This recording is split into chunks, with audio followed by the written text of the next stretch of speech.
because my question heading into this year was, okay, where does he give this team an edge? And I think you kind of talk about this. You can kind of talk about the culture of the team, and having like very positive feelings in the locker room, and everyone's having fun and doing well, and obviously winning helps with that.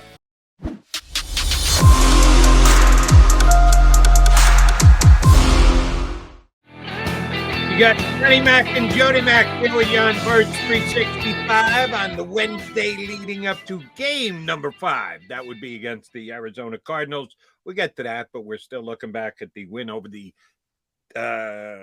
Jacksonville Jaguars this past week. Yeah. And here to give us an assist on that and where the Eagles sit at 4-0, the best record in the National Football League. The question is, are they the best team in the National Football League? We'll put that to our next guest, the editor, chief cook and bottle washer, the creator, the do-it-all guy at Bleeding Green Nation, Bernie Lee Gowton. BLG, are the Eagles the best team in the NFL right now? I think it's them and the Bills, and why not the Eagles? I mean, they're undefeated. Yeah. Offense is looking good. They arguably have the MVP at quarterback. They can win in different ways, as everyone's liking to say after this game. Why not? Yeah, I agree. I say in this snapshot, Brandon, they've been the best team. I mean, it doesn't mean it's not going to change moving forward, but over the first 4 weeks, you look at the yardage differential, it's crazy compared to them as the number 1 team and the number 2 team. What has been the most impressive part to you about this team when you look at it? And I'll take the quarterback off the table, as you mentioned. He could be the MVP. What surprised you, I guess, the most about this team and how well they played? I think it goes back to the history of the Eagles and something we kind of all mentioned going into the season. This is a team historically that does not play up to expectations as much as they're better at overachieving when expectations are low, and typically they underachieve when expectations are really high. So to me, for everyone to think about how great this team looked on paper, and then for that to actually just be the case, and there's no actually this is way worse. Jason Kelsey mentioned that. He's like, every time you think we're good, we stink. And every time you think we're bad, we're good. Yeah. For there to be no drama, and it's been very uncharacteristic of a Philadelphia sports experience. It's like, hey, the Eagles look really good this year, and guess what? They are. Yeah. Yeah. They how much of that, as a follow-up, sorry, Jody, how much of that do you give to Nick Sirianni? Because the most impressive part to me about Nick Sirianni, and I say this all the time, BLG, is a lot of coaches say they'll do whatever they need to do to win a game, but they don't. They just lean on what they always do. He legitimately does whatever he needs to do to win a game. So people were saying, oh, he's not going to run Miles Sanders 27 times in a monsoon, but he ran him 27 stinking times because he had to. I'm impressed by that. You don't see that with a lot of coaches, never mind young coaches. I think it speaks to the talent on the roster too, just their ability, to be able to do that and lean on different guys and different guys to step up and make big plays in different moments. Like you had James Bradbury with the interception, and then obviously Haason Reddick, who had an NFC Defensive Player of the Week kind of game with his forced fumbles, including the one that closed the game out. And offensively, it's been a different story each week. Leaning on Miles Sanders was obviously the way to go in the rain and everything. So, I definitely think, the players deserve a lot of credit, as Nick Sirianni, I'm sure has said. Credit to him too because my question heading into this year was, okay, where does he give this team an edge? And I think you kind of talk about this. You can kind of talk about the culture of the team, and having, very positive, feelings in the locker room, and everyone's having fun and doing well. And obviously winning helps with that. But again, there's no weird layers of dissension or anything or any kind of drama really around the team. And I think he deserves credit for that. Yeah, I think the culture is right now outstanding in that locker room, and Sirianni does get the great majority of the credit for that. But on offense, Shane Steichen's the guy who's deciding that they're going to run the ball into the ground. They're going to, on a bad off day with Miles Sanders showing that he can move it through the mud and the muck and the mire. Yeah, he's the guy who was calling those plays. Do you think Sirianni is hands-on, whispering in his ear on every single call, or is it truly as they describe it, before the game, after the game, the collaborative effort, everybody works on the plays. But in the moment, it's Steichen, right? Yeah, I mean, I think, Sirianni would talk about how, going into the game, and maybe this is the case, they're like, they might discuss like, this is going to be a run heavy game. We want these certain plays. We want this, going into this matchup. And then once game day arrives and everything's live, then yes, I do think, Steichen's obviously actually making the call in that moment, with Sirianni certainly being tuned into the process, and I'm sure, giving feedback or weighing in where he feels necessary. But yeah, Steichen's been really good this year. Jonathan Gannon has been really good this year. And that's a pretty good and there's a decent chance it's early that like none of those guys are back because they're doing that kind of job so far. Yeah, that's been that's something we'll talk about as the year continues to go on. A little bit early, but if Shane Steichen continues to put together offenses and the Eagles are that successful, he's going to be a head coach. I mean, to me, JG's more of the question mark simply because most teams want an offensive guy. So even though JG's the guy who got all the interviews last year, he's still got that. He's hamstrung by the fact that few teams want to go defense to begin with. But let's talk about JG. You get a lot of feedback at Bleeding Green Nation, Brandon. So not the most popular guy amongst the Eagles fan base. But I mean, I don't know what they are this week. I haven't looked at it yet, but they were number 5 on defense coming in. Now, traditional, which is terrible way to rate defenses, but nonetheless, I mean, contextually, it is what it is. They gave up, 200 whatever yards against Jacksonville, so it's only going up. They're near the top of the league in sacks, near the top of the league in turnovers. This is everything Philadelphia wants on a defense, right? But I still don't get the feeling that he's aggressive enough for these people. Are you still getting that? I think, it's the tide is turning a little bit here with, and it should be because the results are there. And that was really my biggest thing. I'd like, show me some results here, especially against teams with quarterbacks who aren't like total jokes, like Garrett Gilbert and Jake Fromm and whatever. You have to go out against like an actual real starting quarterback and have a good performance.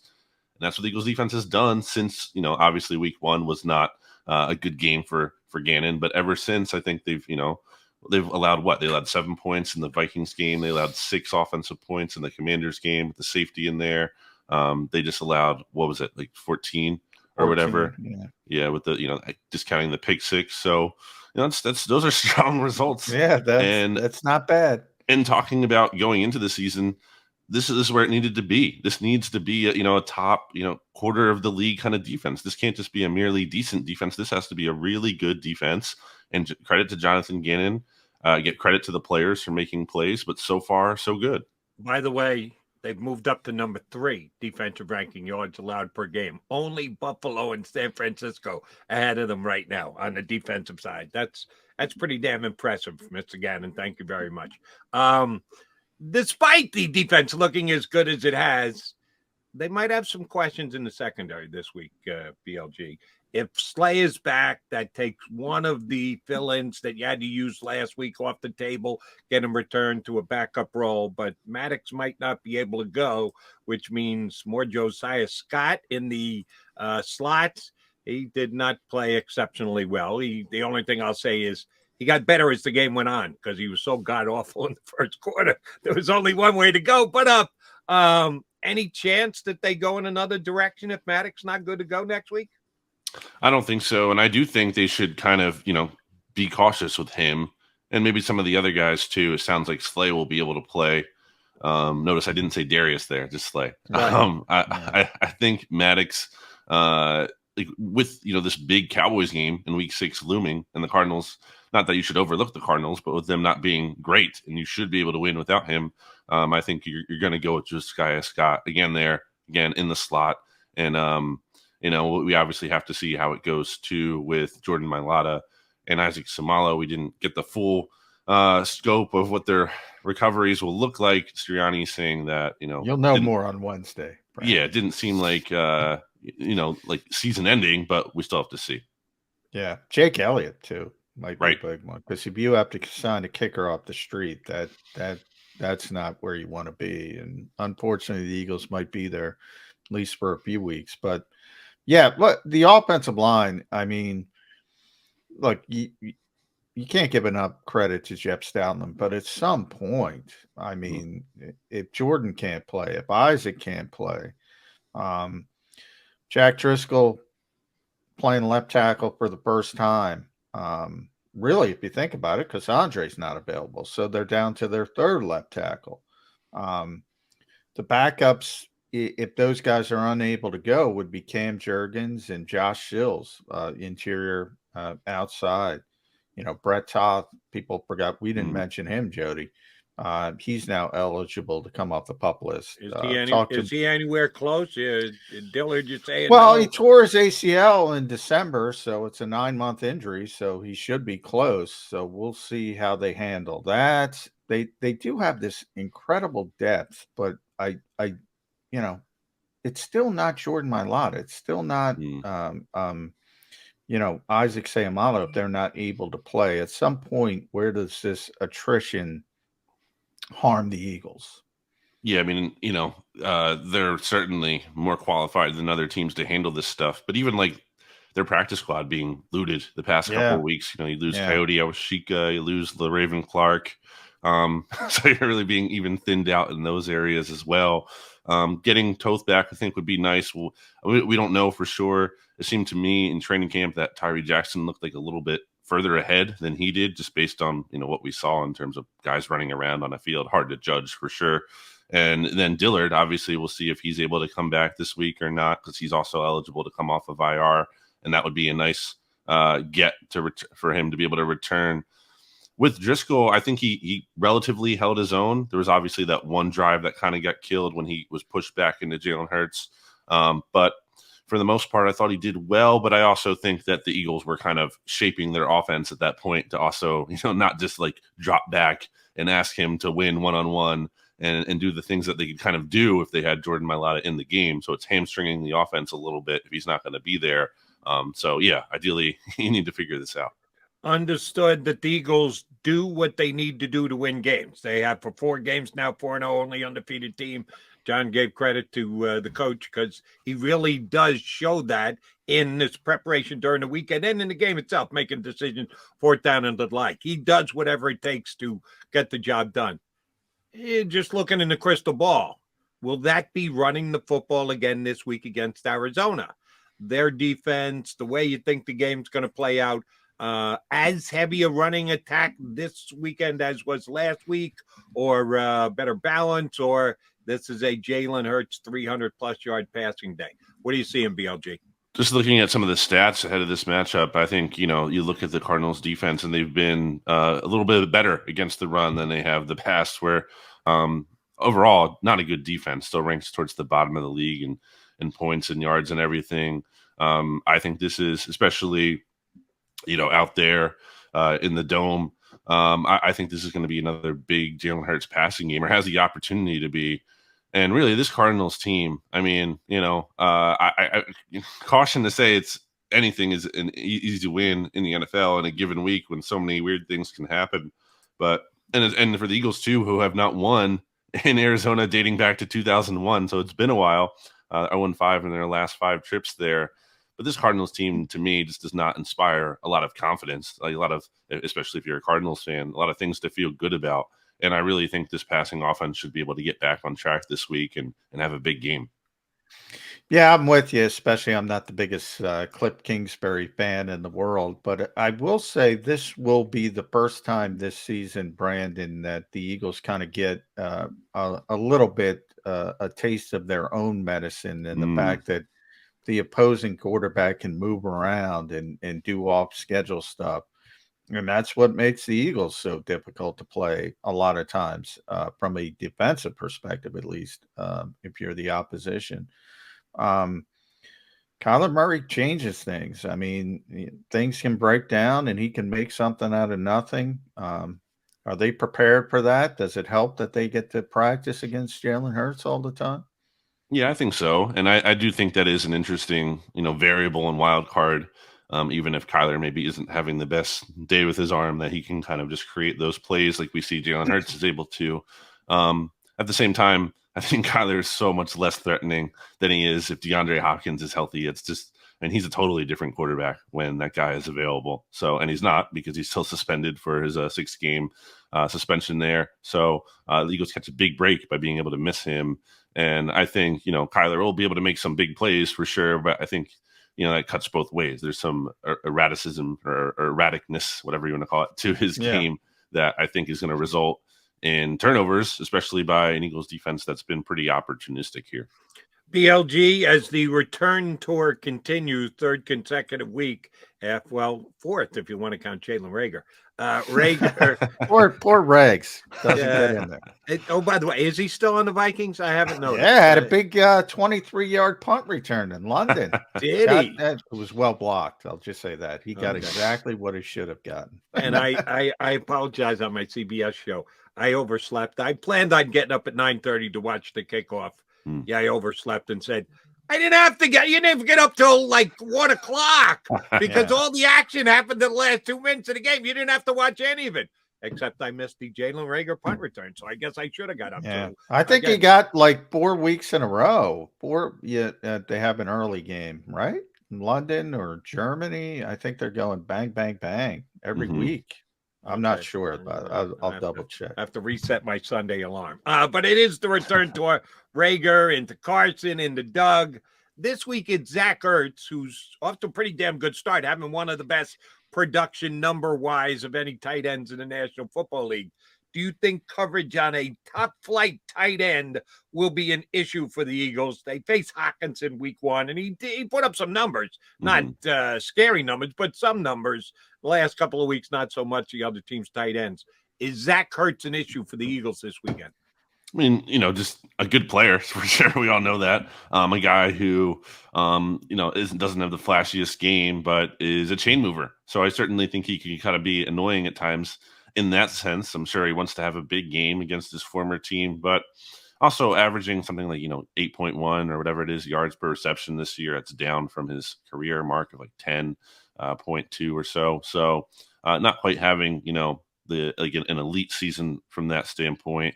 Eagles should be able to contain him. Like you mentioned, haven't really been unable to cover tight ends for the most part this season. So not really worried about him. But certainly it's so funny how the schedule lined up with all these back-to-back. Oh, there's that old face that we remember. Yeah, that was a big part. Yeah. It's almost like too, I mean, I'm getting ahead of myself here, but imagine if Nick Foles has to start for the Colts when the Eagles play them later this season.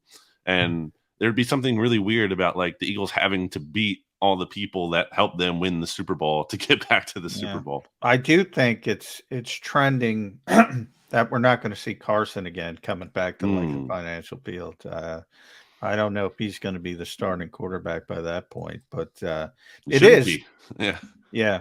Giants Packers this week in London, so they are starting this. You got to get up a little bit earlier if you want to see the Giants this week. When I talk about this defense, one of the things I was concerned about, Brandon, at least on paper, was if the Eagles come up a team, and at least on paper, you might see it later with Tennessee, most likely. But if they come up against a team that can run the football, like they can run the football, or at least stick to the run, I was concerned about Haason Reddick, undersized on the edge, Kaiser White, undersized the linebacker, Chauncey Gardner-Johnson, a slot corner playing safety. Should I be concerned about that? Or is that something that is just, that's the modern NFL? People are going to try to defend the pass first, and if you got to stop the run, you just hold on for dear life. Yeah, I think since week 1, they've kind of more so bottled down the run. So not super concerning. And I think for the weaknesses that those players have, you see that able to be offset in other ways with you'll live with maybe some of that with Reddick. If he's going to be able to knock the ball out like he is, that's huge. So those are huge. And that's something he's been doing very well since he became a full-time pass rusher over the past 2 years. That's not just luck. He's really good at attacking the ball and getting it out. And then, Kaiser White, for his flaws, I think he's really fast and is able to make plays too. And we've seen him make some big plays so far. Chauncey Gardner-Johnson, I think he's one of the few maybe weak points in the Eagles defense right now. And some of that I think is still adjusting to playing safety on short notice and only joining the team on short notice. So I think there should be some level of grace when factoring all of that in. But it seems like we see like a play, or at least one play every week, where there might be a coverage bust or a miscommunication, or he's somehow involved in that, or some missed tackles, quite frankly, from him, like he had, I know, again in this game. Yeah. So I think he, that's something to watch, and maybe that gets better as he has more time, and maybe the bye week kind of helps him out. He's able to kind of get more familiar with the defense and take a breath and everything. But in the meantime, if I'm another team, I'm looking to attack him. All right, heard your opinion / insights on this in other places. Need you to share with us on Birds 365. The attempted tackle by A.J. Brown on the pick 6. You buying his explanation that he wanted to just run him down and slap it out from behind? That tackling stuff is way overrated. No, I don't buy that at all. I mean, even I saw his explanation, but then I rewatched the play, and I'm like, I'm not even seeing how that would really work out. And also AJ, they pay you that money, or they pay the defense a lot of money, to the defense that's been playing well recently. Just get them down. They're not paying you to force fumbles. They're paying you to catch touchdowns. Just get them down, trip them up, and then let the defense handle it. And by the way, adding insult to injury was the injury. Mailata was trying. Yeah, he's trying to make a play. You're the fastest guy out there, AJ. What are you doing just jogging after him? Yeah, that's bad. It's a bad look. Yeah, it's not good. But maybe Jordan should have let him go too. You're right. I mean, sometimes I'm going to give AJ a pass because AJ's so damn talented. Sure, I'm going to give him a pass. But I agree. I'm not saying cut him, but I'm saying anybody can be called on the carpet for any play. You're correct. He should have made a better effort, but man, he's been good. I tell you all the time, I knew he was good. I didn't know he was this good. But I do want to talk about the one part of the team, and people are probably sick of me talking about it, but it's not good. And that's special teams, Brandon. Yeah. They are not good and it's everywhere.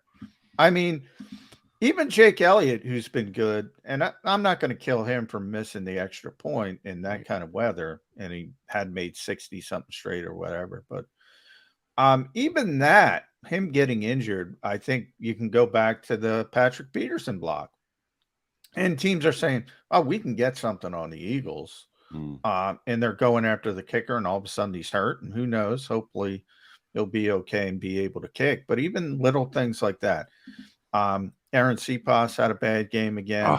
The difference between the net punting average between the teams, at some point, this is going to bite him in the you-know-what, Brandon, right? I mean, they've got to get somewhat better at something on special teams. They can't cover kicks well. They don't return kicks well. What is going on here? Yeah, it's pretty disappointing. I mean, if you go, just a couple metrics here, if you look by Pro Football Focus's grading, they have the Eagles as the 30th ranked team in terms of special teams. Wow. Football Outsiders has the Eagles at 29th in DVOA. So yeah, by every metric, or a lot of metrics that you can use, certainly not good, and that matches the eye test. And yeah, I mean, the Sipas, some of those punts where, and it's been, I think, 3 in the past 2 games where they're just over midfield. They're in a opponent territory, let's say the 49, 47, 43, whatever. And he just punts it into the end zone. It's like, dude, what are you doing? Come on. So that's been really frustrating, among other things. And, I said earlier that the Eagles might be losing 2 coordinators. Maybe none of them will be back because maybe they'll need a new special teams coordinator. At this rate, I think they will. If they continue to struggle like this, I do think, not to put it all on Michael Clay, for as amazing of an offseason that Howie Roseman had, probably could have done better in terms of, finding maybe a more inspiring option at kick returner / punt returner. Not that Covey's been a total disaster, but I think, you could do a little bit better there. He's better than Quez Watkins as a kick returner. I agree with that. Yeah. It's just, you're kind of stuck, right? You can't make big changes at this point. So I don't really know what the solution there is going to be. All right, through your SB Nation network, do a little healthy speculation. I know we're talking about the Eagles and their injuries, and the coach likes to play his cards close to the vest. Down there in Dallas, what do they call it? Blogging the boys or bleeding the boys, whatever it is. Jerry Jones, ready, willing, and able to tell you everything ahead of time, weeks in advance if necessary. Are we going to see Dak Prescott back behind center against the Rams this week? Should we see Dak Prescott? Cooper Rush just wins the games, Brandon.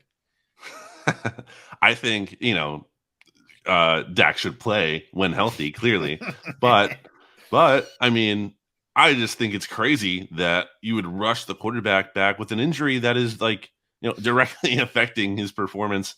And by the way, Dak didn't look good when he was healthy and I know the Buccaneers defense is tough, but still he looked like really bad. And not to say he'll, be that bad always, even if he didn't get hurt, but it's just like to assume he's going to come back, without a hitch when he wasn't even looking good. And by the way, now he's dealing with a finger injury to his throwing hand. I just think it's a little much, and it would be certainly funny if the Cowboys put him in and he's struggling, and then there's calls for Cooper Rush to go back in just because Dak doesn't. It'll happen. It'll happen. Oh yeah. Of course it's already happening. The Rams. Yeah. And by the way, I took a legitimate call on my CBS show this weekend.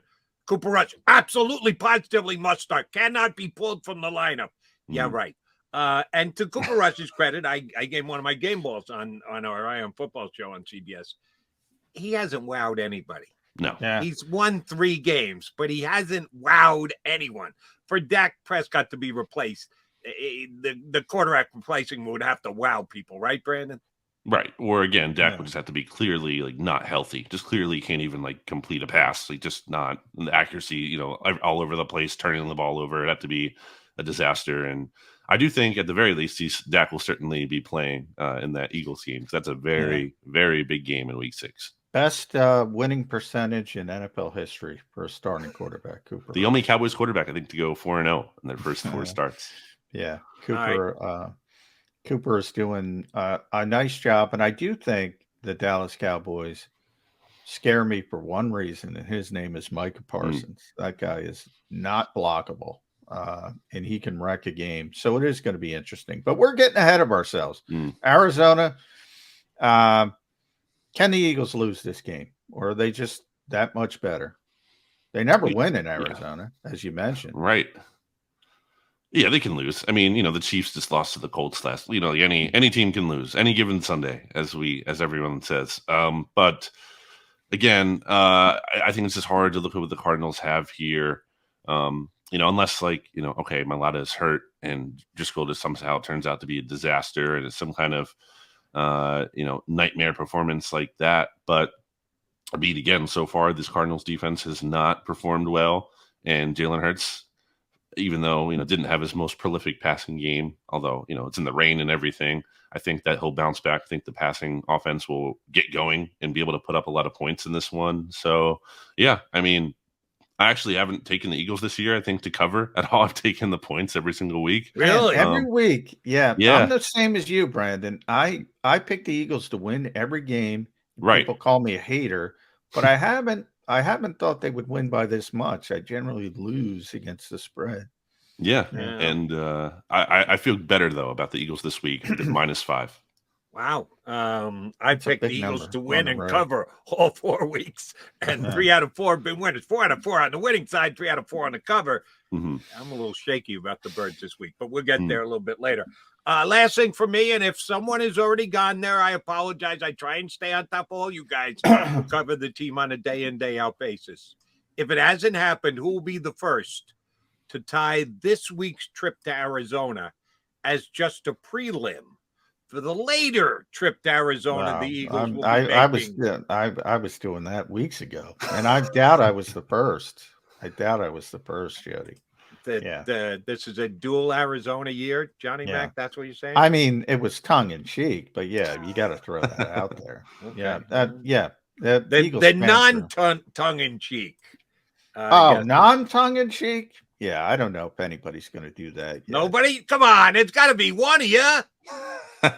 I mean, for as much as we can say getting ahead of ourselves and everything, I mean, it's hard to look at the landscape of the not just the NFC, but the NFL as a whole. There's only so many good teams, but especially the NFC. Like the Vikings right now, with the Eagles, they're the number 2 seed. I know, Vikings, and like they don't look very good. They're terrible. They're so, terrible. It's really not hard. And looking at the Eagles' schedule the rest of the way, and obviously injuries, so many things can happen. Nothing. That's why I say beware of San Francisco and that slow start. Beware.